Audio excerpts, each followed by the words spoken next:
In 2015, police stormed a five-star hotel in Switzerland at 6 a.m. They weren't looking for criminals.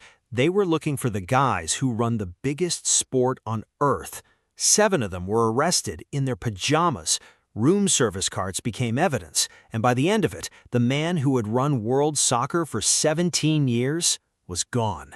This is the story of how FIFA, the organization behind the World Cup, almost collapsed under the weight of its own corruption.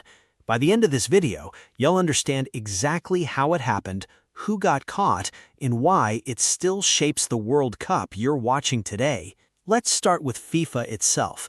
Think of FIFA like the corporate headquarters of soccer. Every country's national team, every World Cup host city, every broadcasting deal, it all runs through them. And headquarters means money. Billions of dollars in TV rights, sponsorships, and ticket sales flow through FIFA every single year. Now here's the problem. When one organization controls that much money and almost nobody is watching how it's spent, you get a very dangerous mix. For decades, FIFA operated like a private club. The same officials kept getting re-elected. Nobody outside the organization had real power to check their books, and slowly that turned into something much darker than bad management. It turned into a marketplace, except instead of buying jerseys or tickets, people were buying votes. Here's where it gets wild. Every 4 years, FIFA picks which country hosts the World Cup. That decision is worth billions in tourism, construction, and global attention, so naturally countries campaign hard to host it. But some countries didn't just campaign, they allegedly paid for it. Investigators found that FIFA officials had been taking bribes for over 20 years.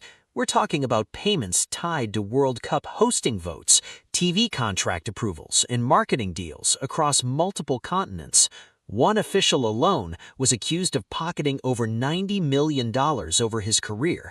That's not a bribe, that's a small country's GDP.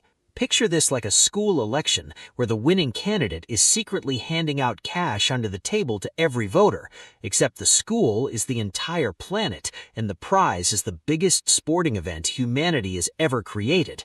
The man at the center of it all was Sepp Blatter. He'd been FIFA's president since 1998, and by 2015 he was arguably the most powerful person in global sports that most Americans had never heard of. Blatter himself wasn't charged with bribery in the initial indictment, but the walls were closing in fast. Just days after the arrests, he won re-election as FIFA president. 4 days after that, he announced he was resigning. Talk about a plot twist. Here's a fact that surprises most people. This wasn't even a European investigation. It was the United States Department of Justice that broke the case open. American federal agents built the case using something most people associate with the mafia: banking laws designed to track organized crime money moving through American banks. Why does that matter? Because a lot of these bribe payments were funneled through American financial institutions, even though the crimes happened on the other side of the world. That one legal loophole is basically what took down FIFA's leadership. 14 officials were indicted in that first wave. Eventually, more than 40 individuals and entities faced charges, and the layers kept unraveling. Sports marketing executives, television rights companies, and federation presidents across South America, North America, and the Caribbean. Here's the part that really shows how deep this went.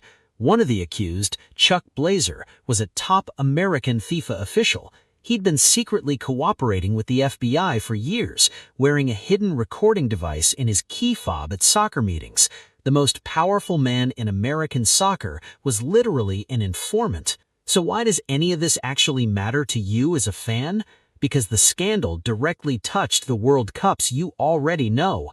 The bidding process that awarded Russia the 2018 and Qatar the 2022 World Cup came under intense scrutiny. Investigators examined whether votes for those tournaments were influenced by the same culture of bribery. Nothing ever fully reversed those hosting decisions, but it planted a permanent asterisk next to 2 of the most watched World Cups in history. And here's the bigger picture most people miss. This scandal forced FIFA to actually change. New leadership came in, reforms were introduced around transparency and term limits. It's still an imperfect organization, but the 2015 collapse is the reason there's even a conversation about accountability at all. Think about it this way.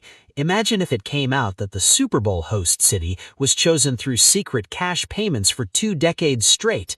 That's the scale of what happened here, except on a global stage with over 200 member countries involved. So let's bring it all together.